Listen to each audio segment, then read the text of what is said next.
এক সেকেন্ডে কয় সেকেন্ডে মৌলভী সাহেব তুমি ঈদে মিলাদুন্নবীর বিরুদ্ধে মসজিদের মিম্বরে বসে কথা বলো না, আবার বড় মীরের গাঁও এরা কই পাইলো মিলাদুন্নবী? তুমি কই পাইছি? তোমার যদি জানার আগ্রহ থাকে তুমি আসো, আমরা দেখাই কোরআনে হাদিসে মিলাদুন্নবী আছে না নাই। লম্বা লম্বা মাথো কেন বলো? তুমি পড়ো নাই, তোমার নসিবে মিলাদুন্নবী নাই, তুমি তো মিস্টার ইবলিসের উত্তরসূরি কথা বলেন, ঠিক কিনা? কারণ মিলাদুন্নবীর আগমনে সবাই খুশি ছিল, বেজার কে ছিল? আরো জুড়ে বলেন। এই কথা আমার বানানো না রেফারেন্স আছে না নাই? পারলে আমার কথার ভুল ধরো, পারলে জবাব দাও।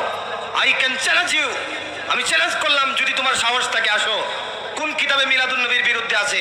বরং তুমি যে সিরাতুন্নবী নিয়ে লাফাচ্ছ, যেই কিতাবে সিরাতের কথা আছে সেই কিতাবে মিলাদের কথা আছে। সুবহানাল্লাহ।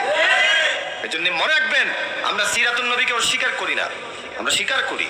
কারণ মিলাদ যার সিরাত তার, মিলাদ যার, কিন্তু তারাও স্বীকার করে। তারা সিরাতুন্নবী পালন করার জন্য আমাদেরকে বলে আমরা নাকি বেদাতি। নাউজুবিল্লাহ। আচ্ছা বলেন, এই যে টাকা পয়সা খরচ করে আপনারা এই আয়োজন করলেন, আচ্ছা আপনার কি বেদাতি হয়ে করেছেন নাকি? আপনারা কি জাহান্নামে যাওয়ার জন্য করেছেন? না, আমরা তো জান্নাতে যেতে চাই, কেন বেদাত করবো? আমরা কি বেদাত বুঝি না নাকি? শুধু একটা দলিল পাইছে, কি দলিল জানেন? দলিলটা হচ্ছে কুল্লু বিদাতিন দলালা। নাউজুবিল্লাহ বলেন।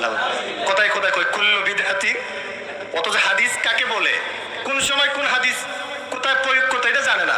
ওই যে একটা কথা আছে না, মিষ্টি খাওয়াও সুন্নত, মাটি কাটাও সুন্নতে। সুন্নতে তফাৎ আছে না নাই? বিয়া করাও কি সুন্নত? বিয়া করাও কোন জায়গায় কোন হাদিস লাগাবে এটা জানে না।